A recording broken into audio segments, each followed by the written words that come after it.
Once upon a time, there were 3 little pigs, and then there was a 4th pig, and they went through the forest, and there was a big bad wolf and a little girl in a riding hood, and then Pinocchio showed up, and the little mermaid came and pissed everybody off, and then some other wolves showed up, and they built some houses, and everybody won. That's kind of how the Grimm Forest goes. So let's take a look and see what you get in the box for Grimm Forest. I'll give you an overview of how it's played and tell you what I thought about it. Alright, so the Grimm Forest, as in the Grimm fairy tales.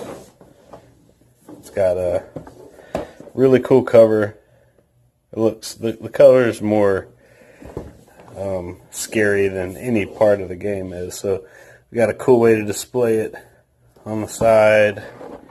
I mean vertically, horizontally, however you want to display it. Very cool. So it's 2 to 4 players, 14 and up, 40 to 60 minutes. 14 seems a little high to me. I think this could be like a 10 and up game. But man, I've got so much good to say about the production value in this game. But first off, let's take a look at the instruction booklet. Shows you all the components. Of course, very nice. How to set the game up with a diagram of how it should look set up. Explanation, a very good explanation of each part. And I like how they've highlighted the differences in the game for 2 and 4 players are clearly highlighted in blue and purple throughout the different sections. And they've got an explanation of each card, what it does, if there's any confusion. And this is by Druid City Games. Alright, so these game trays are by Game Trays. The same people that did the ones for Mechs vs. Minions. And I think they did Wasteland Express delivery service. They just do amazing game trays, period. So, and see, there's a logo right there. Game trays.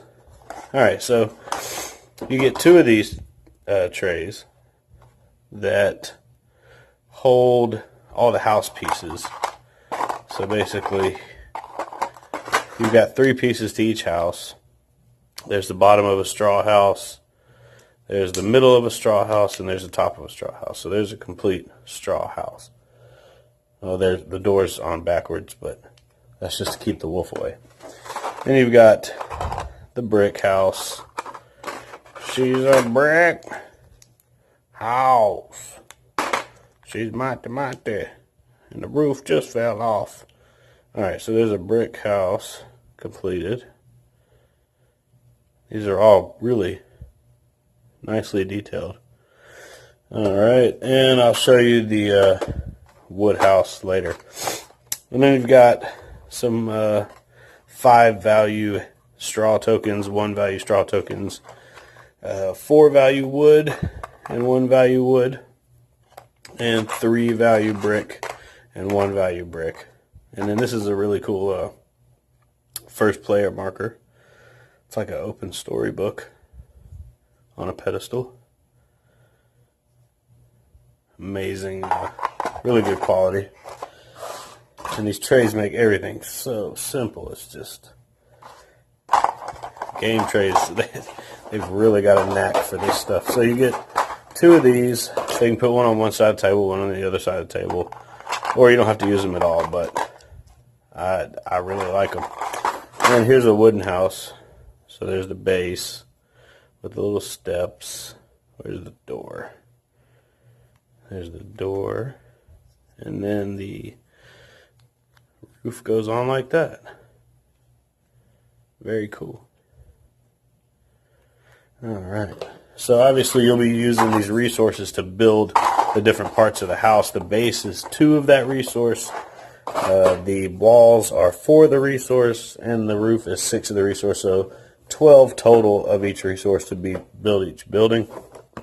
And you get a bonus when you build the walls. Here's the player boards. There's nothing special like on here. Like you can't just build houses in these 3 spots. You can have 5 houses going at a time. They just made them all unique to look really cool, and they do look really cool. So that's like Hansel and Gretel. That's like Cinderella. That's like Robin Hood. Whoa, yeah, that's Robin Hood. And then that's Rapunzel. And if you noticed, the game tray, you see this little piece here? That's for the leaf up here. It's perfectly designed so that everything fits in exactly. Another thing I love the game trays do, to get the cards out, you just press down and grab them. See that little raised area? And there's a spot for each type of card. Here's the Fable cards. You're going to have to put some of the Fables on top of the Friends because it's just not deep enough. Then the Friends. And then these are the Gather cards and Player Aids. And the Player Aids are great. So Phase 1, follow the instructions. Even a reminder for the monster. Then Phase 2, follow the instructions. Here's the building costs. Here's the wall bonus. Here's the first bonus. The first person to build a complete building of each type gets a special bonus. But these are really good player aids, front and back. And then each player, depending on the number of players, we have either one of each resource gather card, and then one for the market. The market has one of each resource on it, but that's only used in a 4-player game. But there you go. Each player gets their own gather cards and their own player reference, player aid. And then these friends, you can only have one friend at a time. If you were to get another friend, you have to either give it to another player or discard your current friend to replace it with a new friend. So you got Sleeping Beauty, Gingerbread Man, Tom Thumb, Evil Queen. Some of them are good, some of them are bad. So you could give them to another player and actually ruin their game, which Little Mermaid's pretty rough. I mean, she's okay for maybe a turn or two, but man, yeah, see, she makes you choose 2 of your gather cards, keep in your hand, place the rest face down under the Little Mermaid. It's rough. Cinderella, Pinocchio. So yeah, a lot of well-known people there. And then in here, these will either be global effects or effects that affect the particular area that you've gone to. There's a few big bad wolves in here where he does in fact huff and puff and blow your house down. Well, one section of your house, not the entire thing. But a lot of big baddies in here. And we also have the locations. These are only singles, one-sided, which I was a little disappointed. They could have put some really cool art back here, but whatever, no big deal. All you're ever going to be looking at is this side anyways. So you got the brickyard, the forest, and the fields for the 3 basic resources. And this is the market that gets one of each on it at the beginning of each round. Then you got the little tokens, like I said. The first person to build a brick, straw, or wood house will get this bonus. It says it right on the back. And for a 2-player game, they have this Prince something die. So you'll roll the prince's die, and he'll take half of all that resource at the beginning of each gather phase. The beginning of each turn, basically. Each round. Then each player will have their own little piggy miniature, which are really detailed. Yep. And I'll just go ahead and show you these other 2. Pretty nice. Okay. And then there's the big bad wolf. Since you show your Fable cards first before you show your gather cards, he'll get placed somewhere, and it could be somewhere where you are, and he'll destroy part of your building. Then we've got a few more monsters. Got this really cool dragon.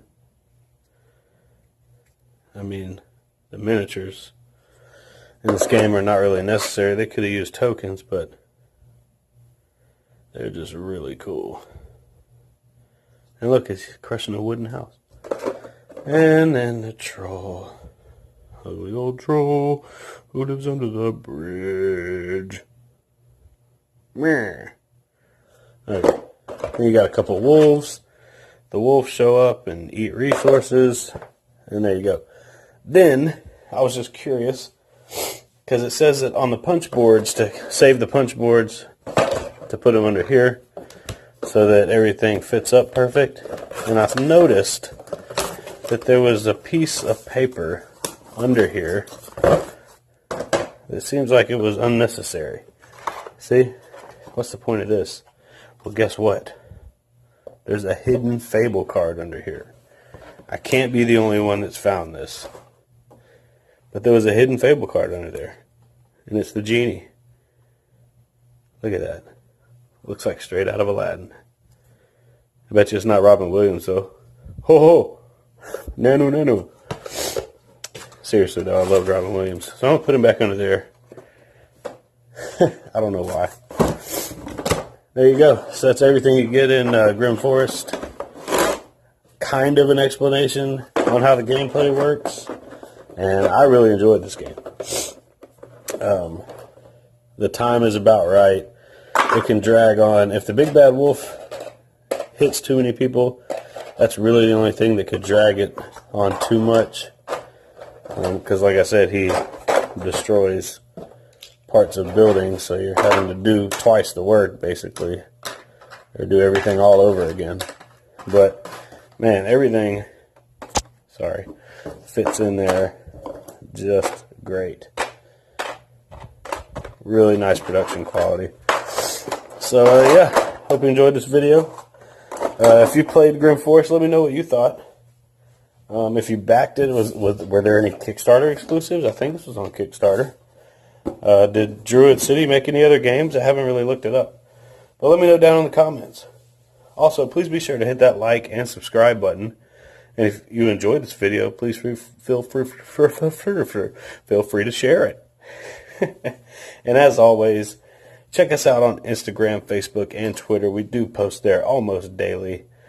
As always, thank you for watching, and play all the games.